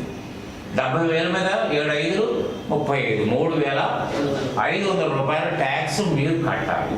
కానీ మీరు 40 లక్షలు టర్న్ ఓవర్ చేసినప్పుడు మీకు 2% చొప్పున కట్ చేసుకున్నాడు అనుకోండి, కాంట్రాక్ట్ అనుకున్నాం. 2% అంటే ఎంత అయిందమ్మా? 8,000 రూపాయలు. అంటే మీ దగ్గర నుంచి వసూలు చేసిన డబ్బులు 8,000, మీరు కట్టాల్సిన డబ్బులు 3,500. అంతేనా? 3,500. 3,500 8,000 నుంచి అంటే మీరే అదనంగా కట్టున్నారు, గవర్నమెంటే మీకు బాకీ. అంటే 8,000 నుంచి 3,500 నుంచి ఎంత వస్తుందమ్మా? 4,500 రూపాయలు మీకు వడ్డీతో పాటు తిరిగి వాపసు వస్తుంది. మరి వడ్డీలతో పాటు ఒక్కో సందర్భంలో ఈయన ఏమన్నా సేవింగ్ చేశాడు అనుకో 2,50,000 వరకు ట్యాక్స్ లేదు. మీరు సేవింగ్ కూడా పిల్లల చదువులు కానీ సేవింగ్ కానీ ఏమండి ఇవన్నిటిలో మీకు 1,50,000 దాకా పరిమితం ఉంది. అంటే 2,50,000 నుండి 1,50,000 అంటే 4 లక్షల రూపాయల వరకు మీకు సింగిల్ ఎంపీ ట్యాక్స్ రావట్లేదు. మీకు 4 లక్షల ఇన్కమ్ ఉన్నా కూడా రావట్లేదు. అంటే 4 లక్షలు మైనస్ 1,50,000 అంటే 2,50,000. 2,50,000కి ట్యాక్స్ లేదు. అంటే మీ దగ్గర వసూలు చేసిందంతా 8,000. మీరు ట్యాక్స్ కట్టాల్సిందా? 0. అంతే కదా. అప్పుడు మీకు ఏం చేస్తారు? 8,000 రూపాయలు మీకు ఇవ్వాల్సిందే కదా గవర్నమెంట్. 8,000 రూపాయలు మళ్ళీ మీకు చెక్ రూపంలో మీకు పంపించేస్తాడు. Then where is the need to collect taxes and to give refund? ఎందుకు ఇవ్వాలి చెప్పండి? ఇంటర్వ్యూలో రేపు పొద్దున అడిగితే మీ డబ్బులు మీకు ఇచ్చినప్పుడు ఎందుకు ఈ గోలంతా? ఎందుకు? ట్రాన్సాక్షన్ జరిగితే ఏమైతుంది? సో ఎందుకు కలెక్ట్ చేస్తారు చెప్పండి? What is the need to make TDS? అంటే అతను కట్టాల్సిన ట్యాక్స్ యాక్సెస్ కాకుండా మీకు ఎందుకండి? వాడు కడతాడు, వాడిని ఎందుకు నమ్మద్దు? మీరు ఎందుకు వసూలు చేయాలి? నేను అడిగేది అదే కదా. What is the need to deduct taxes from his income? ఎందుకు అనుమానిస్తున్నారంటే మీరు కాదంటున్నారు. మీరు కాదన్నారంటే మీరు సమాధానం చెప్పట్లేదు కాబట్టి కాదన్నారని అనుకుంటున్నాను నేను. మరి ఎందుకు కలెక్ట్ చేయాలి? ఇది క్వశ్చన్ కాదంటారు. ఇది is it not a question? లేకపోతే ఇంటర్వ్యూలు అడిగితే మీరు సమాధానం ఏం చెప్పాలి? ఒక్కటి గుర్తుపెట్టుకోండి, మీకు బిజినెస్ మ్యాన్గా మీకు రోజువారీ డబ్బులు అవసరాలు ఎంత ఉన్నాయో గవర్నమెంట్ కూడా అదే అవసరాలు ఉన్నాయి. ఎలా అంటే మీకు గవర్నమెంట్ శాలరీస్ ఇవ్వాలి, అందరూ వెల్ఫేర్ యాక్టివిటీస్ చేయాలి. డబ్బులు ఎక్కడి నుంచి వస్తాయి? సంవత్సరానికి ఒకసారి ట్యాక్స్ కట్టే పద్ధతిలో అయితే వాడు కట్టొచ్చు, కట్టకపోవచ్చు, తగ్గించి కట్టించవచ్చు. ఏదైనా సంవత్సరం తర్వాత కదా డబ్బులు వచ్చేది. అప్పుడు దాకా డబ్బులు రావు. మరి ఇప్పుడు ఇన్కమ్ ట్యాక్స్ మెయిన్ ఐటమ్ కలెక్షన్కి, ఇన్కమ్ ట్యాక్స్ కానీ జిఎస్టీ కానీ, వాళ్ళు అంతకుముందు సేల్స్ ట్యాక్స్ ఎక్సైజ్ ఉంటే ఇది లేవు కాబట్టి ఇప్పుడు జిఎస్టీ. అయితే ఏంటంటే to meet the day to day activities of the government the collection is so important. అందుకని వాడు ఏమంటున్నాడు, అరే బాబు నువ్వు నీ దగ్గర ట్యాక్స్ కట్టించుకోవట్లే, నేను నీ దగ్గర అడ్వాన్స్గా కలెక్ట్ చేసుకుంటున్నాను, నీకు రావాల్సి తీసేసుకోను. చచ్చినట్టు వాడి డబ్బులు అక్కడ ఉన్నాయి కాబట్టి వీడు రిటర్న్ ఫైల్ చేస్తాడు, లేకపోతే రిటర్న్ ఫైల్ చేయడు. ఎందుకు నాకు అవసరం ఏముంది, నాకు డబ్బులు రావు కదా అనుకుని చేయడు. తెలియదు వాడు, మరి ఏం చేస్తాడు రేపు పొద్దున పరిస్థితి అది. సో ఆ జోలికి మీరు అడగలేదు అని అది. అంటే TDS is so connected to meet the day to day expenditure of the government. So కాబట్టి ఏంటంటే ఆప్షన్ ఒకటి పెట్టాడు కాబట్టి మీకు వాపసు వస్తాయి. ఒక కార్డ్ గేమ్ సీట్లలో మాత్రం అది ట్యాక్స్గా తీసేసుకుంటారు, మీరు క్లెయిమ్ చేయడం లేదు. అది కూడా హైయెస్ట్ డిడక్షన్ 30% మీకు తీసుకుంటాడు. మీ కారు రేపు పొద్దున చంద్రనా బ్రదర్స్లో కారు వచ్చినా కూడా వీడియో ముందు కీ ఇస్తాడు మీకు. ఆ వీడియో కెమెరా తీసేస్తే మీ దగ్గర 30% ఉంటుంది. అది కెమెరా లోపల మాత్రం గ్యాప్ అది. సో టీసీఎస్ అంటే ఇది డిడక్షన్, అది కలెక్షన్. టీసీఎస్ అంటే ట్యాక్స్ కలెక్టెడ్ అట్ సోర్స్. ఇది ఎప్పుడు అంటే మీరు సపోజ్ టెంబర్ ఉందనుకోండి, టెంబర్ ఎవరు ఆధీనంలో ఉంటుంది, ఫారెస్ట్ డిపార్ట్మెంట్ ఆధీనంలో ఉంటుంది. కలప ఎక్కడ ఉంటుంది, వాళ్ళు ఏం చేస్తారు, ఆక్షన్ పెడతారు. ఆక్షన్ పెట్టినప్పుడు వాళ్ళ రేట్స్తో పాటు ఇది కూడా కలెక్ట్ చేసుకుంటారు, ట్యాక్స్ కూడా కలెక్ట్. అంటే వాళ్ళు కట్ చేసుకోవడానికి లేదు కదా, డిడక్షన్ ఛాన్స్ లేదు కదా, కలెక్షన్ ఛాన్స్ ఏముంది, వాళ్ళ డబ్బులతో పాటు ఇది కూడా వసూలు చేస్తారు. జస్ట్ లైక్ జిఎస్టీ లాగా వసూలు చేసి గవర్నమెంట్ కడతారు. అంటే ఫారెస్ట్ డిపార్ట్మెంట్లో టెంబర్ కానీ, గమ్ కానీ, బీడీ లీవ్స్ కానీ, తర్వాత ఐఎంఎఫ్ఎల్ అంటే సారా అనేది విన్నారా, గుడంబ కాదు సారా. ప్రొఫెషనల్ ట్యాక్స్ అంటే వృత్తి పన్ను, అంటే వ్యాపారం చేసినా ఉద్యోగం చేసినా స్టేట్ గవర్నమెంట్ కలెక్ట్ చేస్తుంది. This is not an adjustable one, this is a tax. అంటే మనం ఉద్యోగం చేసినట్టయితేనేమో మన దగ్గర నుంచి వసూలు చేసి, మన శాలరీ ఇచ్చిన వసూలు చేసి కడతారు. ఇప్పుడు 15,000 దాకా లిమిటేషన్ వచ్చినట్టుంది. వ్యాపారం చేసినా కూడా మనం కట్టాలి, డబ్బు పార్ట్నరు కట్టాలి, వ్యాపార సంస్థ కట్టాలి. అట్లా ప్రొఫెషనల్ ట్యాక్స్ ఇప్పుడు కంపెనీ పే చేస్తారు. మన శాలరీలో వచ్చే, మన దగ్గర మీరు ఉద్యోగం చేస్తున్నారు కదా, మీ శాలరీలో వస్తే శాలరీ ఇచ్చినప్పుడు కట్ చేసుకుంటారు. కట్ చేసుకుని 200, 150, 100 ఉంటుంది కదా నెలకి, అది కట్టేస్తారు గవర్నమెంట్కి, state government. It is not a recover, it is not an adjustable one, adjust కాదు, వసూలు చేయాలి, కట్టాలి. దీంట్లో డ్యూటీస్ అండ్ ట్యాక్సెస్లో ఒక ఆప్షన్ ఏముందంటే మీరు మధ్యవర్తిత్వం మాత్రమే చేస్తారు. వాటి దగ్గర నుంచి వసూలు చేయాలి, గవర్నమెంట్ కట్టాలి. ఈ వసూలు చేసే సందర్భంలో మీరు ₹1 కూడా మీరు సొంతానికి వాడుకునే పరిస్థితి ఉండకూడదు. మీరు వాడుకోవడానికి వెళ్ళలేదు అంటే వాడుకుంటాం, నెలలో వెళ్ళి ఒక నెల రోజులు టైం ఉంటుంది కదా, 1వ తారీఖు వసూలు చేసింది నెక్స్ట్ మంత్ కడతాం, అప్పుడు దాకా దానికి ఏం ఆక్షేపం లేదు. అట్లని మీరు ₹1 కూడా కలిపి కట్టాల్సిన అవసరం లేదు. ఇప్పుడు మామూలుగా జస్ట్ ఒక యజమాని అదే వాళ్ళు ఇక్కడ వెళ్ళి 10,000 వసూలు చేసుకురమ్మంటాడు. 10,000 వసూలు చేసి యజమానికి ఇవ్వాల్సిందే, కానీ సార్ నేను ₹1,000 వాడుకున్నానంటే కాదు కదా, విత్ ది పర్మిషన్ మీరు ₹1,000 వాడుకోవచ్చు. అట్లని వాడు 10,000 ఇవ్వమంటే సార్ వాడు 9,500 ఇచ్చాడు సార్ అని 10,000 తెమ్మన్నారు కదా, 500 కలపాల్సిన అవసరం ఉంటుందా? రెండు లేవు. కాబట్టి you did not add anything for the collection and you should not consume anything from the collection. వాడుకోవడానికి వెళ్ళలేదు, కలపాల్సిన అవసరం లేదు. ఇది మాత్రం డ్యూటీస్ అండ్ ట్యాక్సెస్లో ఉన్న నిబంధన. అంటే it is the duty of the employer to collect taxes on behalf of the government. Duties and taxes అంటే అదే అర్థం. అంటే డ్యూటీ అన్నా కూడా ఇంకొక అర్థం ట్యాక్స్ అని అర్థం. డ్యూటీ అంటే కూడా నేను మీకు అర్థవంతంగా ఉండడం కోసం డ్యూటీకి వేరే అర్థం చెప్తున్నాను. It is the duty of the employer. Employer అంటే మనం ఉద్యోగం చేసే ఎంప్లాయర్ కాదు, మీకు కాంట్రాక్ట్ ఇచ్చినా కూడా అతను ఎంప్లాయర్ అని పిలుస్తాం. టెర్మినాలజీ అది మనం, అతను ఎంప్లాయర్గానే భావించాలి. కాంట్రాక్ట్ ఇచ్చినోడు కూడా ఆ డిపార్ట్మెంట్ని ఎంప్లాయర్ అంటాం. సో ఎంప్లాయర్ డ్యూటీ అది, కలెక్ట్ అంటే రెమెడీ. ఇంకా సార్ ఇదే అమౌంట్ యాక్చువల్లీ మా సిస్టర్కి 23,000 శాలరీ ఉంటుంది. ఎంత? 23,000. లాస్ట్ మంత్ ఏమో 200 కట్ చేశారు ప్రొఫెషనల్ సార్, 350 కట్ చేశారు. డిఫరెన్స్ ఎందుకు వస్తుంది సార్? ఉండదు. అంటే ఎలా క్యాల్కులేట్ చేయాలి అది? దానికి స్లాబ్లు ఉన్నాయండి. చెప్పండి ఇంకేమున్నాయి తర్వాత? ప్రొవిజన్స్ అంటే ఎస్టిమేషన్స్ అండి. అంటే మీకు ఇప్పుడు రిజర్వ్స్ అండ్ సర్ప్లస్ చూసాం. ఏంటి దాంట్లో మిగులుబాటు డబ్బుల్లోంచి కొంత మనం దాస్తాం. దీంట్లో ప్రావిజన్స్ అంటే మీకు ఎస్టిమేషన్స్, అంటే ఇప్పుడు ఖర్చు పెట్టిందే కాకుండా ఖర్చు పెట్టాల్సినవి కూడా కొన్ని ఉంటాయి. అవి కూడా పరిగణలోకి తీసుకుంటే మాత్రమే నిజమైన ప్రాఫిట్ మీరు చూడగలుగుతారు. ఇప్పుడు డిప్రిసియేషన్ ఉందండి. ఇప్పుడు ఎల్ఎన్టీ ఇలాంటి సంస్థ ఉంది. చాలా పెద్ద స్టేషన్స్ ఉన్నాయి. ఎక్కడ ఏ మిషనరీ ఉందో తెలియదు, ఏ మిషనరీ అమ్మేశారో తెలియదు, కొత్త మిషనరీ కొన్నదో తెలియదు, ఇవన్నీ తెలియదు. అట్లనే మనకు రావాల్సిన బాకీల్లో కొన్ని మురిగి బాకీలు కూడా ఉండవచ్చు.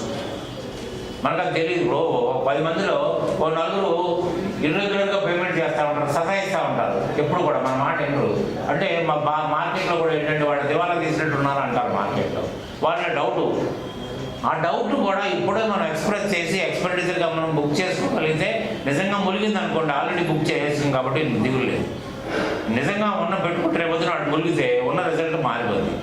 అందుకని ఏంటంటే provisions are nothing but estimations. ఆ ఎస్టిమేషన్స్ కూడా మీరు పరిగణలోకి తీసుకోవాలి. ఎస్టిమేషన్స్ ఏమన్నా చూడండి దాంట్లో. ఇప్పుడు నేను చెప్పేది మీరు ఖచ్చితంగా టెక్స్ట్ ఏది రాశారో అది ఖచ్చితంగా చదవాలి. మీరు ఉన్నారా? ఎస్టిమేషన్స్ ఏమి రాశాను? Provision for taxes. ఏంటంటే లాస్ట్ ఇయర్ 10 కోట్ల టర్న్ ఓవర్ అయింది, నేను ₹1,00,000 ఇన్కమ్ ట్యాక్స్ కట్టాను. ఈ సంవత్సరం 15 కోట్ల టర్న్ ఓవర్ అయింది. కానీ నాకు మార్చి 31 నాడే నా లాభ నష్టాలు తెలిసే పరిస్థితి నాకు ఉండదు. ఎందుకంటే చాలా చేయాల్సినవి, వర్క్ పెండింగ్ ఉంది, అడ్జస్ట్మెంట్లు ఉన్నాయి, చాలా చేయాలి. సో ఒక ఎస్టిమేటెడ్ ఫిగరు అంటే ప్రోరేటా ప్రకారం 1,50,000 కట్టాల్సిన పరిస్థితి ఉందని ఎస్టిమేషన్ వేసేస్తాను. కానీ రేపొద్దున లెక్కలు ఫైనలైజ్ అయిన తర్వాత అది 1,50,000 అవ్వచ్చు, 1,00,000 లోపు కూడా కావచ్చు, డిపెండ్స్. అందుకని ఏంటంటే ఎస్టిమేషన్ ఫిగర్ కూడా పడేస్తా. తర్వాత డిప్రిసియేషన్ ఎంత ఇప్పుడు చెప్పింది,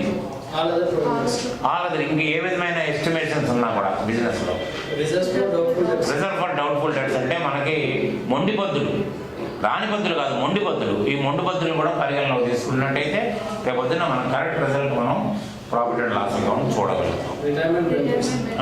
రిటైర్మెంట్ బెనిఫిట్స్ అంటే మనకి ఈ నెలలో రిటైర్ అయిపోతున్నాడు వాడు, ఇప్పుడు దాకా మన కంపెనీకి సేవ చేశాడు, మనం ఒక క్వార్టర్ ఫ్రీగా ఇచ్చాము, లేకపోతే కన్సెషనల్ రేట్లో ఇచ్చాము, సరే పోనీలు ఇంకెంతకాలం ఉన్నాడు వాడు, ఉండని ఆ ఫ్యామిలీతో వాడిని వికెట్ చేయొద్దని చెప్తాం. లేకపోతే వాడికి ఏదైనా మన కంపెనీ కూడా లాభాలను నడుస్తుంది, వాడు వెళ్ళిపోతున్నాడు కదా, వాడికి ఈ విధమైన బెనిఫిట్ ఇచ్చి పంపిద్దాం. లేదా ఫ్రీ స్కూలింగ్, ఇప్పుడు ఎడ్యుకేషన్ రిలేటెడ్ కంపెనీస్ కూడా ఉంటాయి, సరే ఆ పిల్లలకి చదువుకొని అనుకుంటారు, అలా బెనిఫిట్స్ని గ్రాంట్ చేసి కంపెనీస్లో జరుగుతాయి, గ్రాంట్ చేసి అది కూడా ప్రావిజన్లో పెట్టేస్తారు. అట్లా తర్వాత సండ్రీ క్రెడిటార్స్ అంటే సండ్రీ అంటే అర్థం ఏంటి? What you mean by that? Sundry అంటే అర్థం ఏంటి? సండ్రీ డేటార్, సండ్రీ క్రెడిటార్ అని చదువుకుంటా పోయాం మనం ఇంతవరకు. What you mean by the word sundry? మరి ఇవన్నీ తెలుసుకోకపోతే కష్టం అండి. ఒక్క చిన్న ముక్క కూడా మిస్ కావద్దు మనకి. సండ్రీ అంటే ఏంటి? Plural number. ప్లోరల్ అంటే ఒకటంటే క్రెడిటార్, గ్రూప్ అనుకోవచ్చు, లేకపోతే మోర్ దెన్ వన్. ప్లోరల్ సమూహం, తెలుగులో మాట్లాడాలంటే సమూహం, ఒక గుంపు, అంతే. అంటే ఏంటంటే మనకి బిజినెస్ స్టార్ట్ చేసినప్పుడు ఒకటే క్రెడిటార్ ఉండొచ్చు, కానీ బిజినెస్ రన్నింగ్లో some more persons may be added to that group. So అందుకనే సండ్రీ డెటార్స్, సండ్రీ క్రెడిటార్స్. అంటే sundry creditors are those creditors who supplied goods on credit and who rendered service on credit. ఇప్పుడు మేము income tax ఫైలింగో లేదా project report ఏదో ఒకటి చేస్తాము, చేసిన తర్వాత కాబట్టి ఏంటంటే అంటే service rendered on credit and supplies on credit. Supply balance అనుకోండి, సపోజ్ లక్ష బాకీ ఉన్నాడా, లేదా 1,50,000 ఇస్తే 50,000 బాకీ ఉన్నాడా అనేది క్రెడిటార్లో ఉండిపోతాడు. అది service creditor or trade creditor or creditor for expenses కూడా ఉంటాయి.